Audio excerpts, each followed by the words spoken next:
All right. Chambers Journal 66 753 that Caribou, the imposter, had told her story of alleged adventures in the Malay language.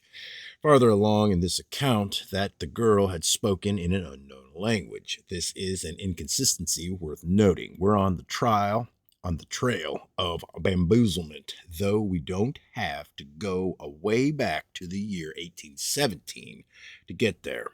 We hunt around. We come upon a pamphlet entitled Caribou, published by J.M. Kutch of Bristol in the year 1817. We learn in this account, which is an attempt to show that Caribou was unquestionably an impostor, that it was not the girl, but the gentleman from the East Indies, whose name was Emmanuel Essiano, or Ineso,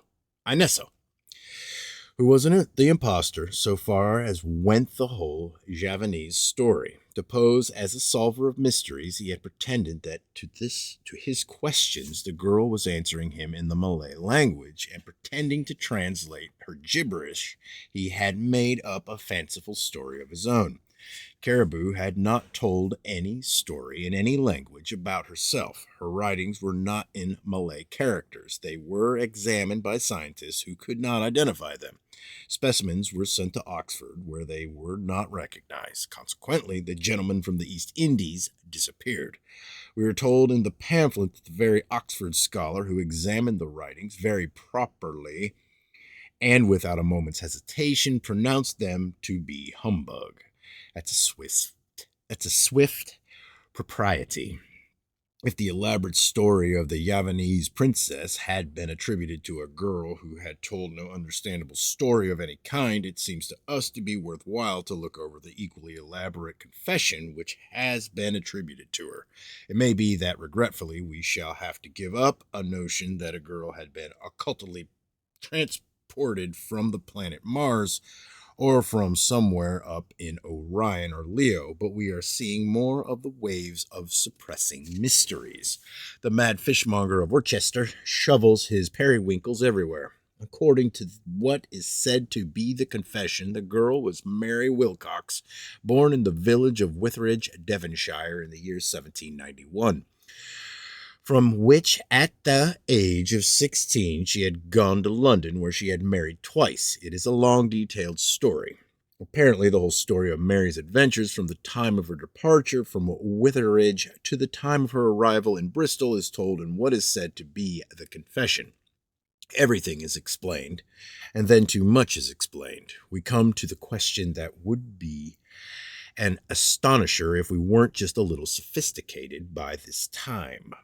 By what freak of accomplishment did a Devonshire girl learn to speak Javanese?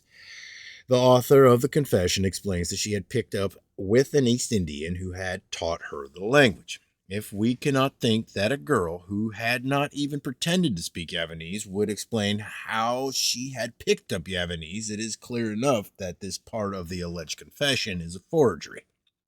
I explain it is I explain it by thinking in that somebody had been hired to write a confession, and with too much of a yarn for whatever skills he had overlooked the exposed impostor of the gentleman from the East Indies. All that I can make of the story is that a girl mysteriously appeared. It cannot be said that her story was impostor, because she told no intelligible story. It may be doubted that she confessed, if it be accepted that at least part of the alleged confession was forgery. Her mother did not go to Bristol and identify her, as, for the sake of a neat and convincing finish, the conventionalized story goes. Mrs. Mrs. Worrell told that she had gone to Witheridge, where she had found the girl's mother, who had verified whatever she was required to verify. Caribou was shipped away on the first vessel that sailed to America, or, as told in the pamphlet, Mrs. Worrell, with forbearance and charity, paid her passage far away.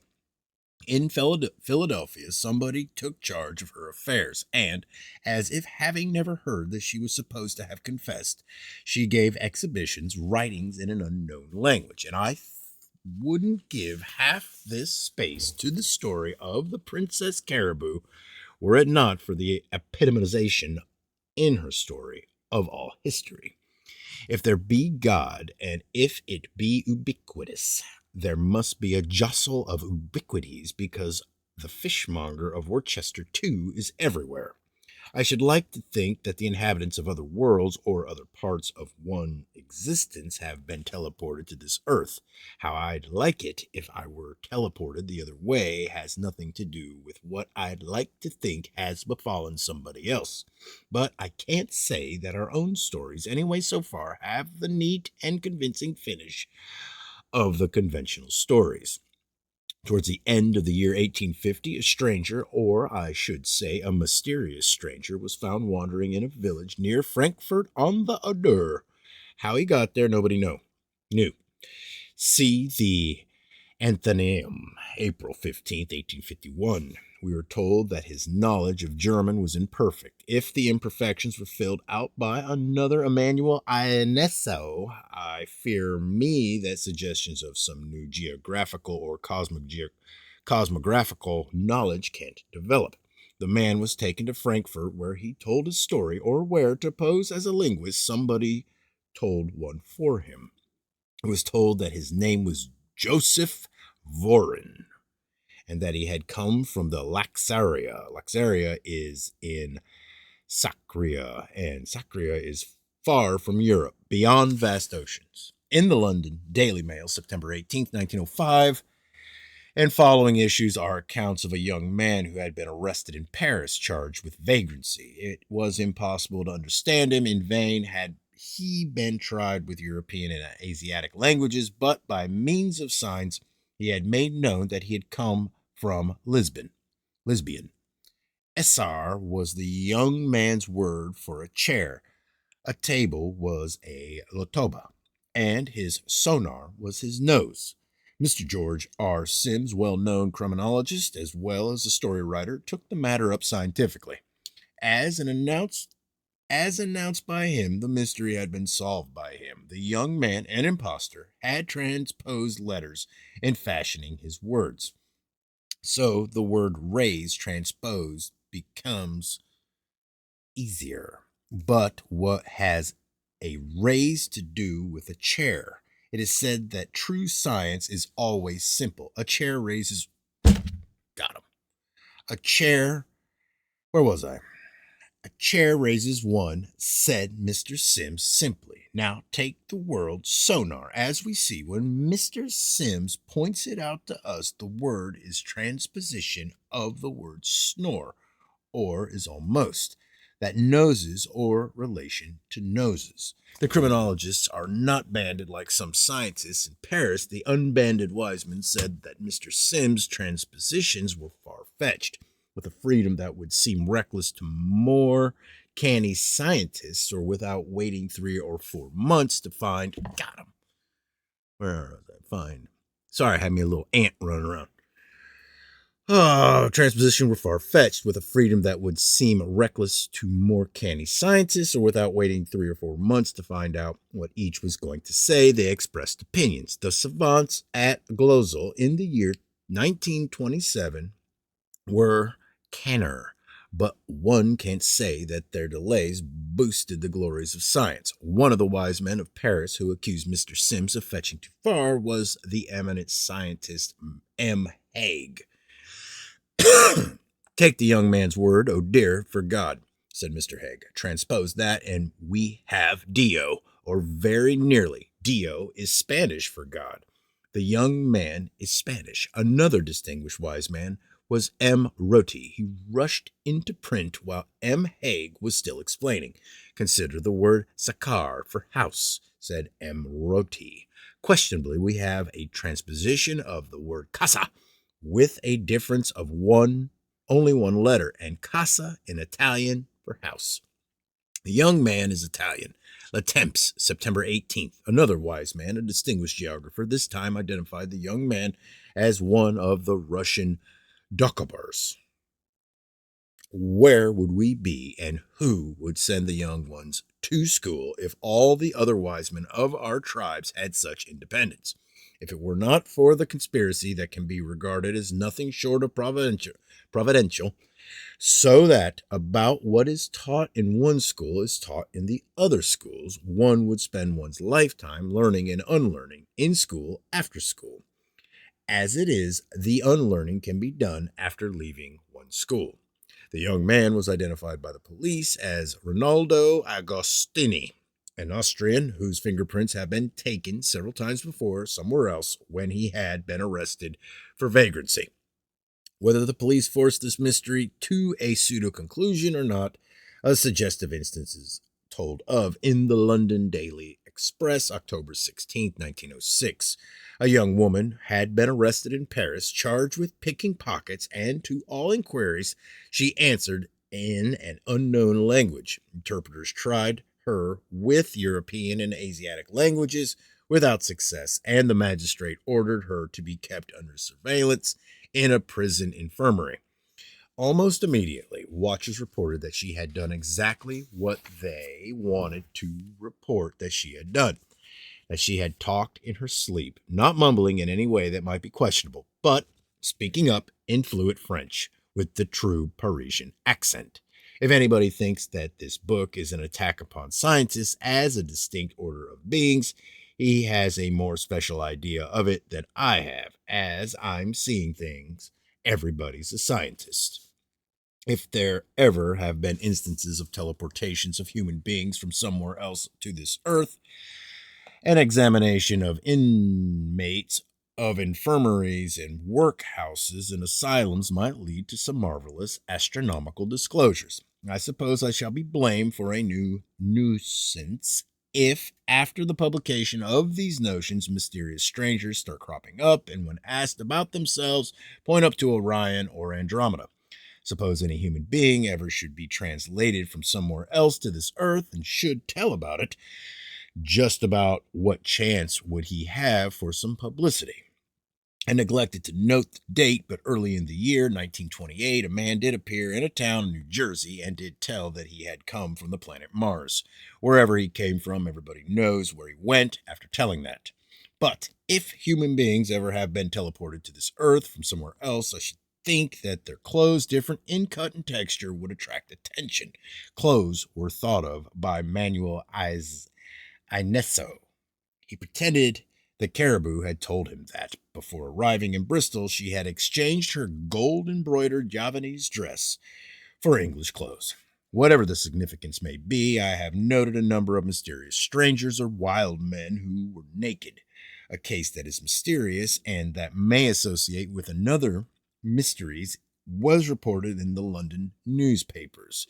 It was at the time that Lord Carnarvon was dying in Cairo, Egypt, of a disease the physicians said was septic pneumonia, but that in some minds was associated with the opening of Tutankhamun's tomb. Upon Lord Carnarvon's estate near Newbury, Hampshire, a naked man was running wild, often seen but never caught. He was first seen upon March 17th. Upon March 17th, Lord Carnarvon fell ill and died upon April 5th. About April 5th, the wild man in Newbury ceased to be reported. If human beings from somewhere else ever have been translated to this earth, there are mysteries at each end and in between in the story of Cagliostro. He appeared in London and then in Paris and spoke with an accent that never has been identified with any known language of this earth. If, according to the most accounts of him, he was Joseph Balsamo, a Sicilian criminal who, after a period of extraordinarily successful imposture, was imprisoned in Rome until he died, that is his full life story. The vagueness of everything and the merging of all things into everything else, so that stories that we, or some of us, have been taking as absolutely proved, turned out to be only history or merely science. Hosts of persons suppose that the exposure of Cagliostro as an impostor is as firmly or rationally established as are the principles of geology or astronomy, and it is my expression that they are right about this. Excuse me. Wanted, well, of course, if we could find data to support our own notions, but anyways, wanted data for at least not accepting the conventionalized story of Cagliostro. See Trowbridge's story of Cagliostro. According to Trowbridge, the identification of Cagliostro was fraudulent. At the time of the necklace affair, the police of Paris, needing a scapegoat, so identified him. in order to discredit him, according to Trowbridge. No witnesses appeared to identify him. There was no evidence except the handwritings were similar. There was a suggestion in the circumstance that Balsamo had an uncle whose name was Giuseppe Cagliostro. One supposes that a police official whose labors were made worthwhile by contributions from the doctors of Paris searched records until he came upon an occurrence of the name of Cagliostro in the family of a criminal and then went on from that finding. Then it was testified that the handwritings of Balsamo and Cagliostro were similar. For almost everybody's belief that, of course, Cagliostro was identified as Joseph Balsamo, there is no more than this for a base. In February 1928, the New York newspapers told of a graphologist who had refused to identify handwriting according to the wishes of the side that employed him. According to all other cases that I have ever read of, anybody can get for any handwriting any identification that he pays for. If in any court in any land any scientific pronouncement should be embarrassing to anybody, that is because he has been too stingy to buy two expert opinions. Cagliostro appeared. Nothing more definite can be said of his origin. He rose and dominated as somebody from Europe, if transported to a South Sea island, might be expected to capitalize his superiority. He was hounded by the medical wise men as Mesmer was hounded by them, and as anybody who today would interfere with flows of fees would be hounded by them. Whether in their behalf or because commonplace endings of the mysteries must be published, we are told in all conventional accounts that Cagliostro was an impostor whose full life story is known and is without mystery. It is said that, except where women were concerned, where not much can be expected anyway, Cagliostro had pretty good brains. Yet we are told that, having been identified as an Italian criminal, he went to Italy. There are two accounts of the disappearance of Cagliostro. One is a matter of mere rumors that he had been seen in Aix-les-Bains, that he had been seen in Turin. The other is a definite story that he went to Rome, where, as Joseph Balsamo, he was sent to prison. A few years later, when Napoleon's forces were in Rome, somebody went to the prison and investigated. Cagliostro was not there. Perhaps he had died.